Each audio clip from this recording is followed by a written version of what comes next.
তাআলা পরোপকারকারীদেরকে বেশ পছন্দ করেন, বেশ পছন্দ করেন। ভাই আমরা কোনো মানুষের উপকার করতে গিয়ে কখনো কোটা দেব না। গত জুমায় এই কথা বলেছি, তুমি যা কিছু করবা, যা কিছু দিবা, একমাত্র আল্লাহ রাব্বুল আলামিনকে খুশি করার জন্যই দিবা। মানুষের যতটুকু উপকার করবে রবকে খুশি করার জন্য উপকার করবে। মানুষের যতটুকু সেবা করবে জান্নাত লাভের উদ্দেশ্যে সেবা করবে। কাউকে কিছু দিয়ে কোটা দেওয়া যাবে না, এটা নিষেধ। উপকার করো, আল্লাহ তাআলা উপকারকারীদেরকে বেশ পছন্দ করে। এটা হচ্ছে 13 নম্বর উপদেশ। 14 নম্বর উপদেশ সূরা মুনাফিকুনের 10 নম্বর আয়াত আল্লাহ তাআলা বলেন, ওয়া আনফিকু মিম্মা রাযাকনাকুম। দুনিয়ার সমস্ত মুমিন মুমিনাত, দুনিয়ার সমস্ত ঈমানদার বান্দা এবং বান্দীদেরকে আল্লাহ তাআলা 14 নম্বর উপদেশ করতেছেন। আল্লাহ তাআলা কি বলেন? ওয়া আনফিকু মিম্মা রাযাকনাকুম। আল্লাহ তাআলা বলেন তোমরা আমার দেওয়া সম্পদ থেকে দান করো। দান আল্লাহ তাআলার দেওয়া সম্পদ থেকে দান করো। ভাই এখন যদি মনে মনে বলেন না হুজুর এটা তো আমার শ্রম, আমার মেধা দিয়ে, আমার কষ্ট দিয়ে, শ্রম দিয়ে অর্জিত টাকা, আমি কেন দান করব? আরে ভাই যদি সর্বপ্রথম আল্লাহ তাআলা তোমাকে যা দান করেছেন এর মধ্যে থেকে 3.5 কোটি আল্লাহ তাআলা দেওয়া বড় নিয়ামত, বড় দান। আল্লাহ তাআলা তোমাকে 2টা পা দান করেছেন, 2টা হাত দান করেছেন, চক্ষু দিয়েছেন, মুখ দিয়েছেন, বাক শক্তি দিয়েছেন, মেধা সুস্থ রেখেছেন। এগুলা হচ্ছে আল্লাহ তাআলার পক্ষ থেকে স্পেশাল দান। তোমার যদি পাও না থাকতো, হাত না থাকতো, চোখ না থাকতো, বাক শক্তি না থাকতো, মেধা না থাকতো, তাহলে তুমি কিভাবে চলতে, কিভাবে খাইতে, কিভাবে হাঁটতে, কিভাবে রুজি করতে? এটা হচ্ছে আল্লাহ তাআলার দেওয়া দান। আর তাকদীরের ফয়সালা রব্বুল আলামিন তোমার জন্য করে রেখেছেন। তোমার তাকদীরে আল্লাহ তাআলা যা রেখেছেন তা আল্লাহ তাআলা তোমাকে দেবেন। এটা হচ্ছে আল্লাহ তাআলার দান। এজন্য আল্লাহ বলেন ওয়া আনফিকু মিম্মা রাযাকনাকুম। আল্লাহ বলেন তোমরা আমার দেওয়া সম্পদ থেকে তোমরা আমার রাস্তায় দান করো। সাহাবায়ে কেরাম দানের মধ্যে কিরকম উৎসাহী ছিলেন ভাই দেখেন। সাহাবায়ে কেরাম হচ্ছেন আমাদের জন্য মডেল। আমরা সাহাবায়ে কেরামদের আমল থেকে আমাদের উৎসাহ থাকে, অনুপ্রেরণা থাকে, আমাদের দান করতে ভালো লাগে। হযরত ওমর, আবু বকর রাদিয়াল্লাহু তাআলা আনহুর দানের নমুনা দেখেন। যুদ্ধের ময়দানে মুসলমানদের কিছু নাই, যুদ্ধের সরঞ্জামের দরকার, মাল দরকার, টাকার দরকার, পয়সা দরকার। সারাকাত আলম রাহমাতুল আলামিন বলেন সাহাবায়ে কেরাম দান করো, দান করো, আল্লাহর রাস্তায় দান করো। হযরত ওমর বাড়িতে গেলেন, আবু বকর বাড়িতে গেলেন। হযরত ওমর রাদিয়াল্লাহু তাআলা আনহু তিনার বাড়ি থেকে তিনার সম্পদের মধ্য থেকে সম্পদটাকে 2 ভাগ করলেন। এক ভাগ সম্পদ নিজের পরিবার, পরিজন, আহাল বর্গ তাদের জন্য 1 ভাগ সম্পদ তিনি রেখে আসলেন। বাকি অর্ধেক সম্পদ তিনি সঙ্গে করে নিয়ে আসলেন। হযরত আবু বকর সিদ্দিক রাদিয়াল্লাহু তাআলা আনহু তিনিও বাড়িতে গেলেন। তিনিও বাড়িতে গিয়ে তিনার ঘরে যা ছিল সম্পদ বলতে যা ছিল সবগুলোকে একত্রিত করে আল্লাহ রাসূলের খেদমতে নিয়ে আসলেন। আবু বকর এক সময় ধনী ছিল, ব্যবসায়ী ছিলেন, মক্কার বাজারের বড় ব্যবসায়ী ছিলেন, সৎ ব্যবসায়ী ছিলেন, সিদ্দিক উপাধি লাভ করেছিলেন। সত্যবাদী ব্যবসায়ী আবু বকর সিদ্দিক ছিলেন। ওই আবু বকর রাদিয়াল্লাহু তাআলা আনহু আমিরুল মুমিনিন, ইসলামের প্রথম খলিফা হওয়ার পর থেকে ওনার অর্জিত সম্পদ, টাকা পয়সা যা কিছু ছিল সব মানুষের খেদমতে তিনি বিলীন করে দিলেন। আর আমাদের হাল জামানার অবস্থা দেখে কেউ যদি প্রতিনিধিত্বের দায়িত্ব গ্রহণ করে মেম্বার হয়ে যায়, চেয়ারম্যান হয়ে যায়, এমপি হয়ে যায়, মন্ত্রী হয়ে যায়, চুষণ শুরু করে। চুষণ কিভাবে মানুষকে চুষতে থাকে, কিভাবে মানুষকে একবারে ফকির বানানো যায়। আদনা ওয়ার্ডের মেম্বার, এক ওয়ার্ডের মেম্বার হলেই দেখা যায় মানুষের কতটুকু নির্যাতন করে, কতটুকু চুষণ করে।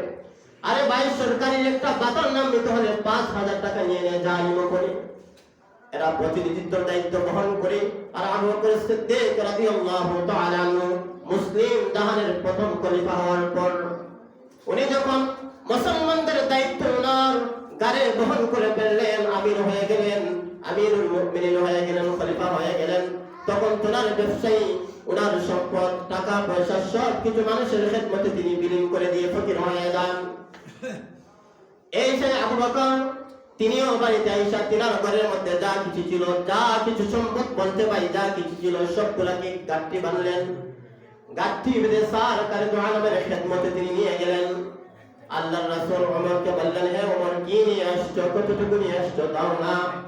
হযরত ওমর রাদিয়াল্লাহু তাআলা বলতেছেন, ইয়া রাসূলুল্লাহ, আমার অর্জিত সম্পদের মধ্য থেকে 2 ভাগ করেছি গো। 1 ভাগ আমি আমার পরিবারের জন্য রেখে আসছি, আর 1 ভাগ আমি আল্লাহ তাআলার রাহে দান করে দিয়ে দিচ্ছি।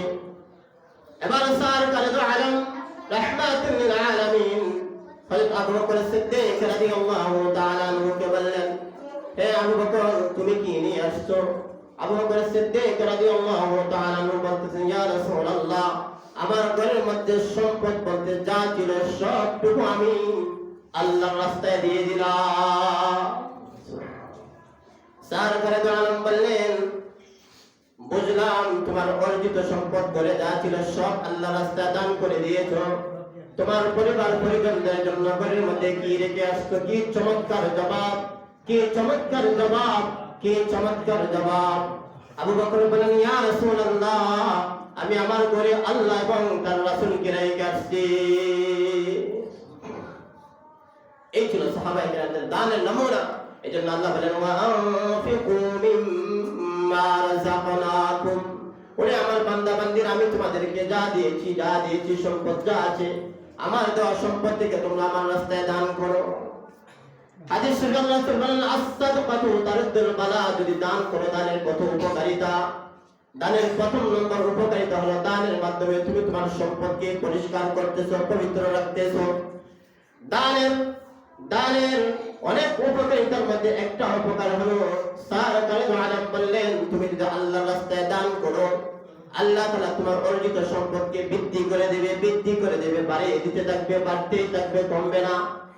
হাল জামানার মানুষ যদি আল্লাহর রাস্তায় দান করতে কার্পণ্য করে, কৃপণতা করে, আমি যদি মসজিদে টাকা দিয়ে দেই, মাদ্রাসায় টাকা দিয়ে দেই, এতিম মিসকিনদেরকে টাকা দিয়ে দিই, আমার পকেটে টাকা কমে যাবে, তাহলে ওই লোকটা আখিরাতের মধ্যে বড় লস হয়ে যাবে। আর আল্লাহর যে বান্দা মনে করে আমাকে আল্লাহ যা দিয়েছেন তাই খুশি, যতটুকু পারি আমি আল্লাহর রাস্তায় দান করব, মসজিদে দান করব, মাদ্রাসায় দান করব, এতিম মিসকিন অসহায় মানুষের পাশে দাঁড়িয়ে শুধু দানই করব। ভাই, দান করার মজাটাই আলাদা। যদি দান করার মজাটা আলাদা না হতো, আল্লাহর বান্দারা বড় বড় বিল্ডিং করে দিত না মাদ্রাসায়, আল্লাহর বান্দারা বড় বড় মসজিদ তৈরি করে দিত না। এক একজন ধনাঢ্য ব্যক্তি দেখবেন এক একটা মসজিদ এত সুন্দর করে তৈরি করে দেন, মসজিদে ঢুকলেই শুধু বসে থাকার ইচ্ছা করে। আল্লাহর জমিনে এমন আল্লাহর বান্দা আছে, ঢাকা বসুন্ধরা গ্রুপের চেয়ারম্যান বসুন্ধরা মাদ্রাসা একটা বিল্ডিং তৈরি করে দিয়েছে, 5 তলা বিল্ডিং, সমস্ত কাজ বাহিরের ইঞ্জিনিয়ার আইসা করে দিয়েছে। দামি দামি কাজ বাহির থেকে টাইছে না, 5 তলা বিল্ডিং মাদ্রাসায় করে দিয়েছে তালিবুল ইলমদের সুবিধার্থে। যারা ইলম অন্বেষণ করে, দ্বীনের জ্ঞান অন্বেষণ করে, কোরআন হাদিসের জ্ঞান অন্বেষণ করে, ওই সমস্ত তালিবুল ইলমদের সুবিধার্থে, ঘুমানোর সুবিধার্থে, আরাম আয়েশের সুবিধার্থে আল্লাহর বান্দা 5 তলা বিল্ডিং নির্মাণ করে দিয়েছে। যদি এই দানের মজা নাই পাইতো, কোটি কোটি টাকা খরচ করে 5 তলা বিল্ডিং নির্মাণ করে দিত না। আল্লাহর জমিনে এমন বান্দা আছে, সুন্দর সুন্দর মসজিদ তৈরি করে দেয়। এই যে তোমাদের মসজিদটা, এটা তো একজন লোকে নির্মাণ করে দিয়েছে, যতটুকু দিয়েছে, যে পরিমাণে দিয়েছে, যদি আল্লাহর বান্দা মজা না পাইতো, এই মসজিদটা লাখ লাখ টাকা দিয়ে তৈরি করে দিত না। নিশ্চয় দানের মধ্যে আলাদা একটা মজা, যে দান করে সে মজা অনুভব করে, যে দান করে না সে মজা অনুভব করে না।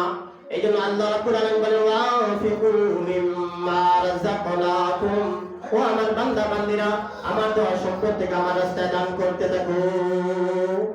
তোমরা বেশি বেশি দান করবো আল্লাহর রাস্তায়, সাধ্যমতো দান করো।